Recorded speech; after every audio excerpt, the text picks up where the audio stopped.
دوسری چیز یہ ہے کہ رضائے الہی کا اپنے اندر شوق پیدا کر لے. جب بندہ کہ میں نے اپنے رب کو راضی کرنا ہے، جب رضائے الہی کا شوق انسان کے اندر پیدا ہو جائے گا تو خود بخود انسان کے اندر نیکیوں کا جذبہ بیدار ہو جائے گا. اس واسطے کہ رب گناہوں سے تو راضی نہیں ہوتا نا، رب تو نیک کاموں سے راضی ہوتا ہے. تو جب انسان کے اندر اللہ کی رضا کے حصول کا جذبہ پیدا ہو جائے گا کہ بس میں نے اپنے رب کو راضی کرنا ہے، تو پھر کیا ہوگا، اس کے اعمال سنور جائیں گے، خوبصورتی آ جائے گی. اور یہ بات بھی ذہن میں رکھنی چاہیے کہ جو رضائے الہی کے علاوہ کیا گیا عمل ہو وہ کسی صورت بھی کل فائدہ نہیں دے گا، وہ اللہ کی بارگاہ میں قبول ہی نہیں ہوگا.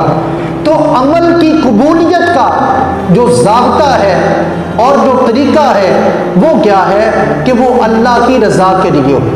اس واسطے نبی کریم صلی اللہ علیہ وسلم کی زبان اقدس سے اللہ رب العزت نے یہ کہلوایا، قل ان صلاتی و نسکی و محیای و مماتی للہ رب العالمین، کہ محبوب کہہ دیجئے کہ میری نماز، میری قربانیاں، میری زندگی، میری موت یہ رب العالمین کے لیے. تو انسان اپنا ایک ایک عمل اللہ کی رضا کے لیے کرنے کی کوشش کرے، اس واسطے کہ اخلاص سے کیا ہوا عمل یہی کل بارگاہ خدا میں قبول ہونا ہے. اور اخلاص سے کیا گیا چھوٹا سا عمل کل اتنا بڑا ہو کے نامہ اعمال میں آئے گا جس کا انسان تصور بھی نہیں کر سکتا ہے. تو اخلاص کے مقابل ہے ریاکاری، اپنے اعمال کو ریاکاری دکھلاوے سے بچانا. یہ کیا ہے، بندہ مومن کی ذمہ داری ہے. تو دوسرا طریقہ یہ ہے کہ انسان اپنی زندگی، اپنے اعمال رضا الہی کے لیے گزارنے کی اور کرنے کی کوشش کرے.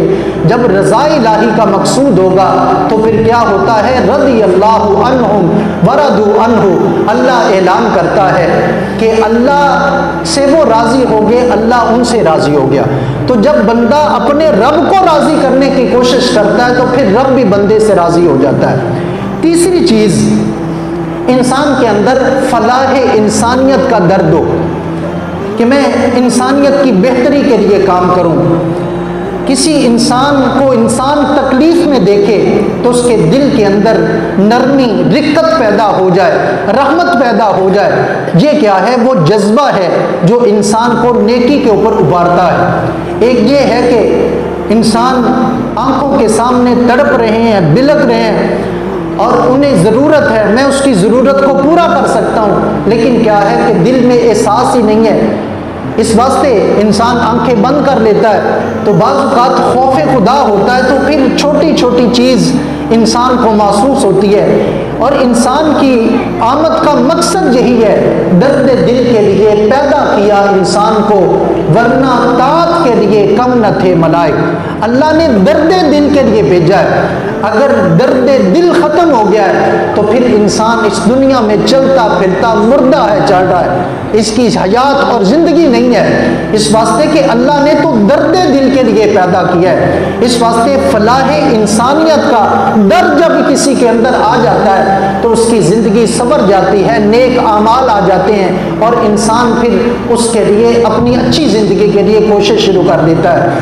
اس حوالے سے بہت ساری چیزیں ہیں، لیکن آخری چیز وہ یہ کہ ایسے شخص کی صحبت میں بیٹھنا کہ جسے درد دل کی دولت نصیب ہے. تو یہ بھی کیا ہے، انسان کے اندر نیک اعمال کا جذبہ پیدا کر دیتی ہے.